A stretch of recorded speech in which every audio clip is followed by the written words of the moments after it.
The colonization of the Igbo people by the British Empire beginning in the late 19th century was, like all colonizations, a violent and traumatic experience.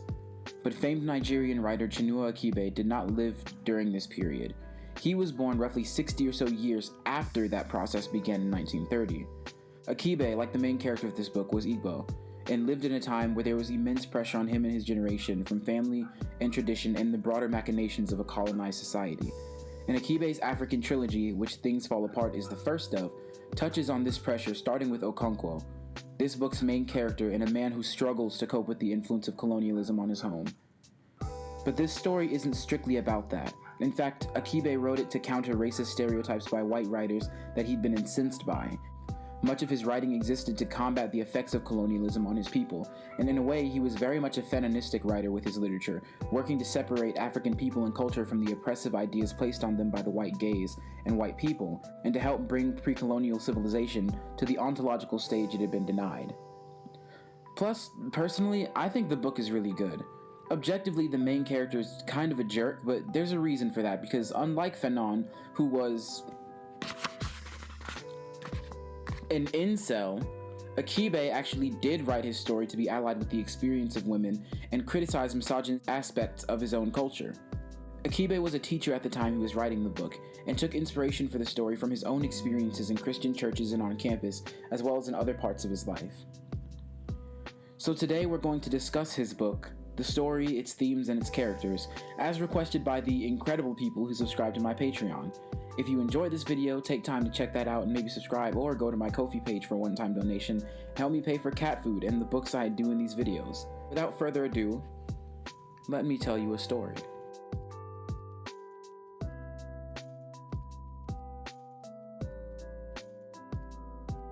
The story centers on an Igbo man named Okonkwo, of course, from the Umuofia clan, a tribe in Nigeria.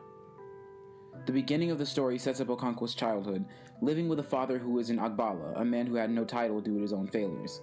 This fills Okonkwo with a fear of being insufficient like his father, and a hatred for laziness and anything lacking masculinity. Why is that? Well, the word Agbala, on top of meaning a man with no title and being a generally low position in society, was also another word for a woman, so it was essentially an emasculating term to be called. This shows a common thread in this story of Okonkwo being incredibly abusive and misogynistic, and being so as a result of his own insecurities and fragile masculinity and his inability to deal with it. After a murder takes place of one of his clanswomen by a person from another village, the rival village surrenders a son and a daughter to atone, and Okonkwo ends up with the son, a 15-year-old named Ikemefuna. Okonkwo himself, as well as his family and his son Nwoye, who he really does not like at all for no good reason, all grow very fond of the kid. Okonkwo does not let himself show that he likes him though, because toxic masculinity go burr.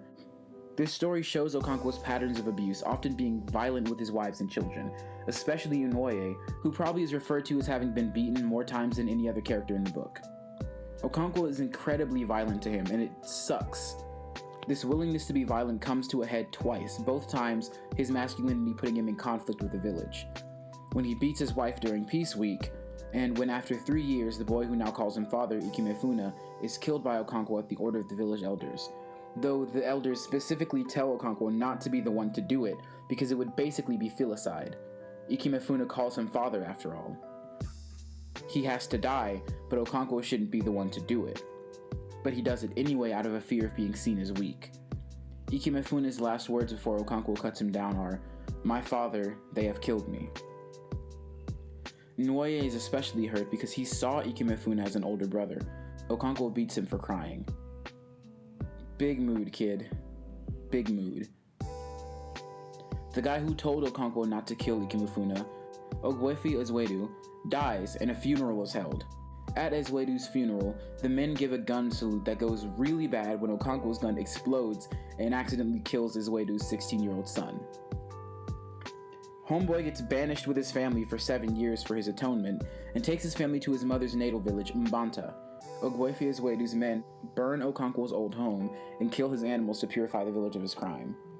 Okonkwo's mother's village and his uncle, Uchendu, welcome him and help him get set up after giving him a very long speech that basically boils down to, stop being a misogynist, your family's all you have left, we take care of each other because we like to, and that's important. They help him build a new home and give him crops to start farming like a good Minecraft teammate. Although he's angry about what's happened, he gets used to his new living situation and even gains status in his new home. 2 years into his exile, Okonkwo's old friend Obiarika comes to visit him and also brings news that the village of Abame has been destroyed by white men in what the book describes as essentially a So, way to keep that one in the culture, guys. Good job. Real original move there. Western civilization at its finest. Gunning down people in places of communal gathering for no reason. Soon afterward, Christian missionaries travel to Okonkwo's new home. The leader, Mr. Brown, tells them that their gods are fake and dead and that worshipping more than one god is a sin.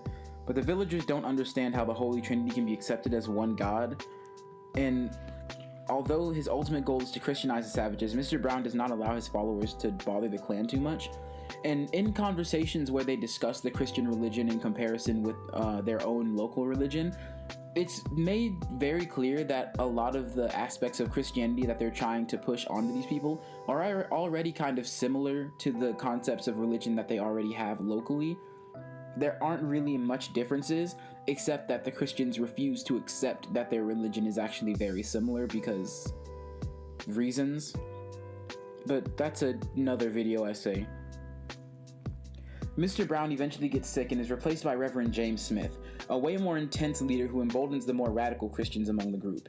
Enoch, one of these radicals, unmasks an Egwu during the annual ceremony to honor the Earth Goddess, and also might have eaten the local snake god, as one does, I guess, basically symbolically killing an ancestral spirit and a god. The next day, the Egwu burned Reverend Smith's church to the ground, as well as Enoch's home. Nwoye, also during this time, joins the Christian church and is immediately disowned and beaten by his father. But Okonkwo is stopped by Nwoye's uncle. The district commissioner requests that the leaders of Umuofia meet with him after the burning, but instead of meeting, the leaders are handcuffed and thrown in jail, and are abused during their time there. After the prisoners are let go, the clansmen hold a meeting that ends up being interrupted by 5 court messengers who order the clansmen to stop their meeting. Expecting them to join him in uprising, Okonkwo murders their leader with his machete. When they allow the other messengers to escape instead of slaughtering them as he did, Okonkwo realizes that his clan is not willing to go to war. When the district commissioner arrives demanding to see Okonkwo, he's told by Obiarika that Okonkwo has hung himself, and Obiarika and his friends lead the commissioner to the body. Obiarika explains that suicide is a grave sin, and according to custom, none of Okonkwo's clansmen can touch his body. The commissioner, who is writing a book about Africa, believes that the story of Okonkwo's death will make for an interesting paragraph or two. He's already chosen the title of the book, The Pacification of the Primitive Tribes of the Lower Niger.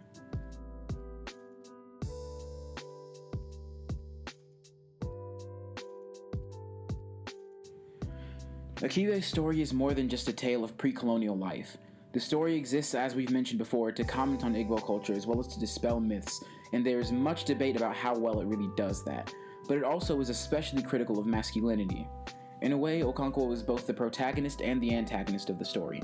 His desperation to cling to his masculinity, a masculinity that finds its basis in domination, violence, the subjugation of women, and material wealth, is his downfall, constantly putting him in contention with his clansmen, his wives, his children, and even other men in his village.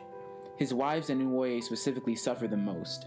Nwoye only begins to seek Christianity because he becomes alienated by his father's abuse. Throughout the story, Okonkwo never says any fond words about his son, not even in his innermost thoughts. He beats him often, shames him for his interests, and murders his adopted older brother. Okonkwo's toxic masculinity and insecurities and fears push away his son, and the white colonizers use these divides and other divides among their tribe to further divide Okonkwo's people. It's a tragedy. After a feast Okonkwo holds for his mother's family, one of the older men delivers a speech essentially summing up this entire issue and the point of the book really well.